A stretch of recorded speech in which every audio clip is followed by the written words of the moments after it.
What is going on, guys? Carter here with Edge Mindset. I am struggling with this video. This is a hard video to make. We have a couple Dracos here, and you may be saying, I remember seeing you do an unboxing on this knife right here, but when did this one show up? Where did this come from? I actually got both of these on the same day. I shot an unboxing on this. It did not go well. It had some problems, and then that kind of made me feel a little crappy about even buying this thing. I regret buying this knife, and we're going to talk about it today. There is some very cool things with this thing, but there's also some not so cool things with this. So before we begin, what is the Draco? What are we looking at here? Well, this is Maxace, which is a Chinese company that traditionally does pretty wild designs. They have made double action OTFs in the past. And this go around, they decided to do a single action OTF. And yes, it is very, very reminiscent of the Halo 6. And that's been talked about quite a bit on various channels, including my own. Now, this is the base version in 7075 aluminum handles, hard anodized. It's got like a bead blast finish with anodization over it.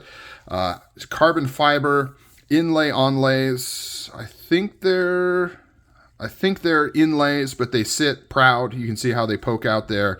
Very cool, very good premium materials. M390 blade. This one has a two-tone satin flats with acid wash bevel right there. Very aggressive and cool. I like the swedge up there. Locks up amazingly solid. Very good offering, right? So, you know, aside from if you feel this is too close to the Halo 6, which I totally get, they did completely lift kind of the basic shape of the button. It's not exactly the same, but they completely lifted this safety system right here where you pull this down to engage that button. And then kind of some of the overall design language is just kind of exaggerated, but it's very similar to the Halo 6. So if that bothers you, I totally get it as to why you wouldn't buy it. But other than that, at $299, this is a very well-made, solid knife. Now, it does have a little bit of an issue with this safety here. You have to get used to it, and you have to finagle it right to get it to fully lock out. I'm going to do a separate video kind of talking about this safety debacle, because it's above and beyond the issues it presents in this knife. It kind of opens up to a broader discussion about one of the downfalls of Chinese-made knives. And I want to talk about that in a separate video because it's going to cloud this. Really, we're just wanting to talk about this guy right here in this video.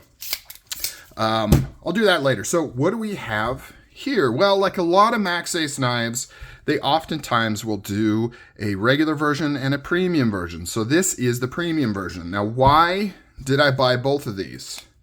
Other than just being irresponsible and impulsive, I didn't intend on getting this. I saw both of these listed. This was $299. This was like $795 or something. And my first thought was, that is a ridiculous pricing spread. There is no way I'm going to pay that much more for Damascus and Timascus. That's crazy. And it's outside of the normal premium markup for Maxace. Usually their premium version is not that expensive. And so I bought this guy right here, and I thought I was good, until I found out that the chassis is actually titanium. I did not realize that when I first saw this, that I had a titanium chassis. And for some stupid knife collector fanboy reason, I thought that was really, really cool because I'd never seen a titanium chassis single action OTF. In fact, this may be the first one ever done. Microtech does them in stainless steel chassis and, of course, regular aluminum, but I don't think I've seen a titanium chassis in a single action OTF. The Deadlock, which is double action, uses a titanium chassis on some of their models. Actually, their main, that's mostly what they use. The aluminum version is actually more rare, but I don't think I've ever seen it on a single action OTF. And for some reason in my head, I was like, okay, that's pretty cool. And then I found out, and this is even further in the knife nerdery stuff, is that they're using a different version of titanium. This is not I forget the full name, the T4 that is so common on pretty much all titanium knives. This is using TC21, which is kind of an upgraded, super new version of titanium alloy, similar to 6061 versus 7075. Now, I haven't deep dived into all the nerdery and science behind it. I just know it's stronger and overall just better, and obviously more expensive to use. So I stupidly was like, oh, I gotta have it now. So I went ahead and I bought this, and I had one big concern about this knife, and it ended up being true so far. I mean, the verdict is still out as to how big of a deal it is, but it's definitely somewhat true. So now that I've yapped on for like 5 minutes, what are we looking at here? So this is a Nichols Damascus blade. So keep in mind, when you see these materials on a lot of these Chinese-made knives, especially if they're from a reputable company like Maxace, this is not Chinese Damascus, right? This is shipped in from the United States. It's purchased from the maker of Damascus, in this case, Nichols. You can see it has a nice kind of polish on there. Just like a U.S. maker would do the exact same thing, they just send it over to China to be used. It has Timascus inlays right here. Damascus button with a Damascus safety going all in. You can see how beautiful this is. Now, that's because I have it all nice and cleaned up. If anybody's worked with Damascus, once you get oil on that, it really dulls up and then you can shine it up. But wearing gloves, it's gonna remain nice and beautiful. This is not augmented video. This is exactly how it looks when it's oil free. So very, very cool.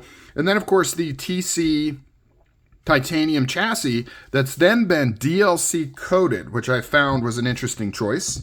Because in my mind, if you're going to upgrade to titanium for something like that, why not let that titanium color kind of shine through? But you can see how it's still a little bit lighter than black anodized, right? It's like a dark gray being DLC coated. So DLC coated titanium, DLC coated hardware, all around really, really cool. Now let's do a weight comparison before I forget, just so you can see how much heavier the titanium version is. So regular version in 7071 aluminum is 5.5 ounces. And if you go with the titanium version, it bubbles up to 7.9 ounces. So very, very freaking heavy, but also very cool. It feels very nice in hand.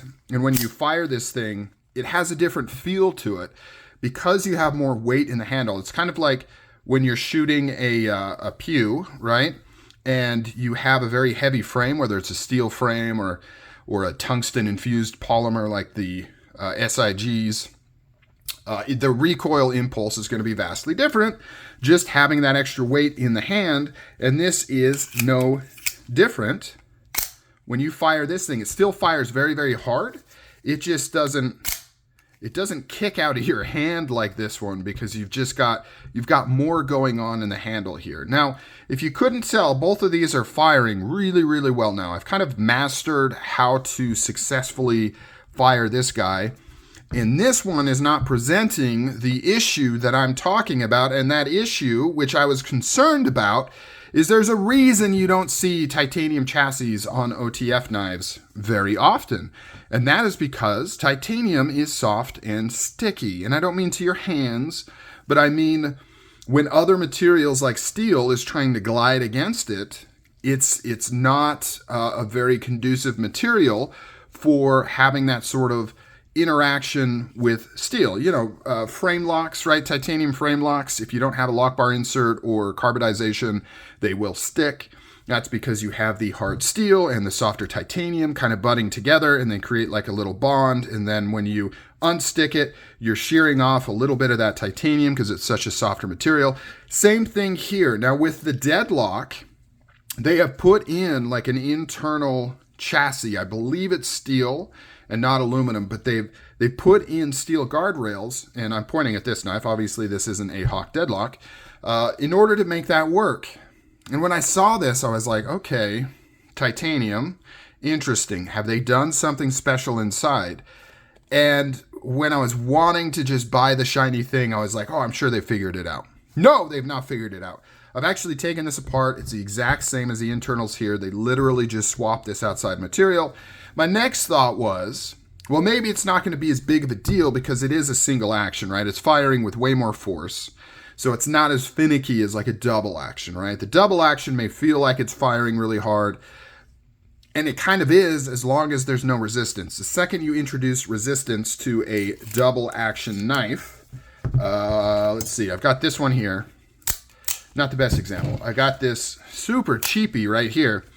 It seems like it's firing hard, and you know it is, as long as nothing's slowing it down. It doesn't take much to slow this blade down because, and I've talked about this before, I'll do it again. The way this works is essentially you've got a little bit of spring tension here and a little bit of spring tension here, and you're throwing the blade up and throwing the blade back. So as it's traveling, it's not connected to a spring. So it takes very little to stop that blade somewhere here. Whether it's from hitting something or just something being gummed up inside, it'll stop easily.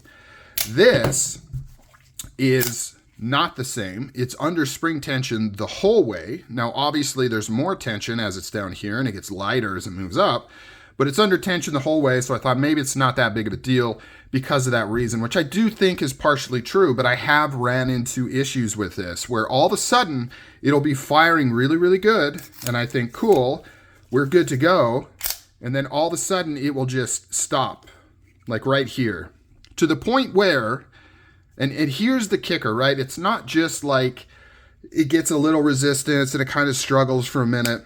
It is full on. I can barely even lock this thing back. Like I will be sitting here like pulling on it because it is so stuck up in here. And it happens really, really quick. It'll be firing fine and then it'll just go through a thing and it will stop. And this particular knife has zero blade play. None. Like it is rock solid. So it is quite tight in there. Now, the hope is that as it continues to break in and I continue to use it, whatever is kind of catching is going to stop. It's actually been good for like a week now, week and a half, maybe 2 weeks. I don't know. Time flies. It's been good for quite a while now and I haven't had any issues. But like I said before, I've gone through a couple days where I thought it was solid and good to go, and then all of a sudden it'll stick. Now, this obviously isn't a knife that I would trust my life to. I'm not carrying this thing around for self-defense. It is a show piece, and it is absolutely stunning and beautiful, and it has top quality materials, but it's expensive, and you want expensive things to work well, and this guy, unfortunately, is not really working well. You could see it had a little bit of oil on there that was kind of dulling it down right there. Pretty crazy. So that is the tale of the Draco. Now, it still is an absolutely stunning, beautiful piece, and there's a big part of me that is still glad to have it in my collection. I don't need both of these, though. Had I known I was going to go for this from the get-go, I wouldn't have got this, or if I would have known the potential issues with this, I just would have stuck with this guy and been happy. But anyways, I wanted to share with you guys this premium version. I don't think anybody's really talked about it. I want to make sure everybody's aware if you pick one of these up, kind of some potential there for some issues. Some, you know, and at this point, I don't know if we're talking break-in period or full-on, you're going to have problems with the thing.